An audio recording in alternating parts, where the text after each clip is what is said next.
Very good afternoon friends. मैं engineer Dinesh. दोस्तों, इधर कई दिनों से बात नहीं हुई आपसे। एक मैंने वीडियो डाला था जिसमें कुछ मुहावरे हमने सुनाए थे। देखिए, ये हमारा जो कम्युनिकेशन है, आज का जो कम्युनिकेशन है, ये this is address to young boys जो नौकरियों की तलाश में हैं या रोज़गार की तलाश में हैं।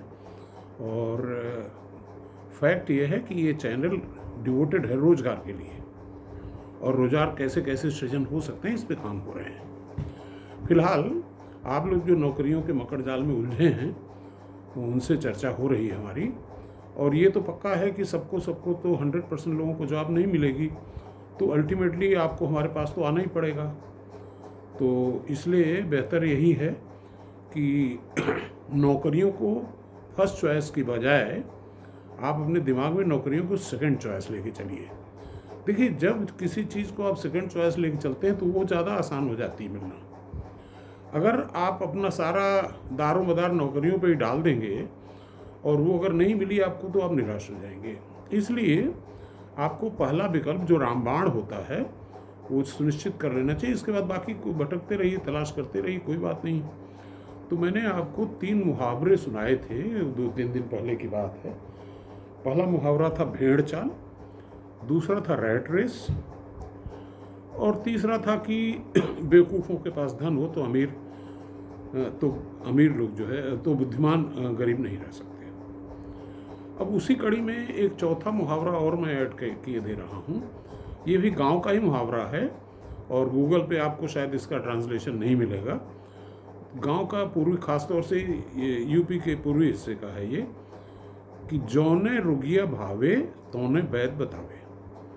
अंग्रेजी में अगर इसको मैं ट्रांसलेट करूं तो मतलब होगा कि giving sweet pills to a diabetic patient.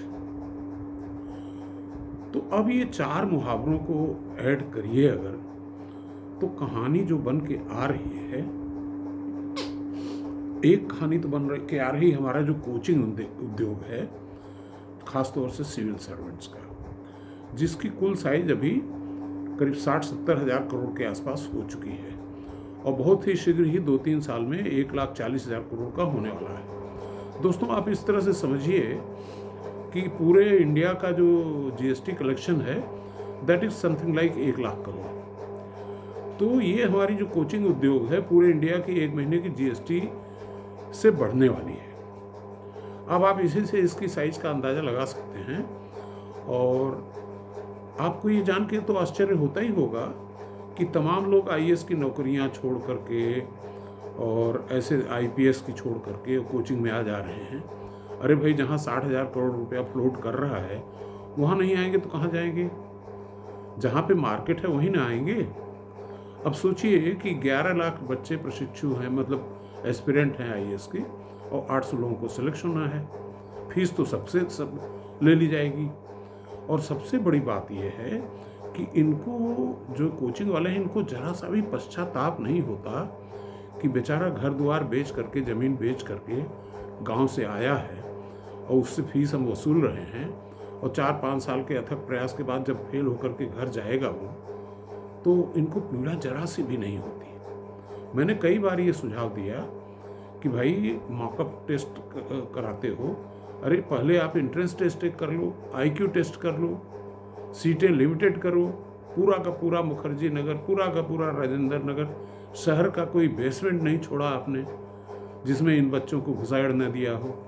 और बच्चों को क्या कहा जाए कि इनकी मानसिकता ऐसी बन गई है नौकर बनने के लिए कि ये जानते हुए, गणित के विद्यार्थी हैं ज़्यादातर लोग, हाई स्कूल इंटर तक तो गणित पढ़े ही होंगे, तो प्रोबेबिलिटी शब्द से अगर ये वाकिफ़ हैं तो 0.1% चांसेस हैं सिलेक्शन के सिविल सर्विसेज में।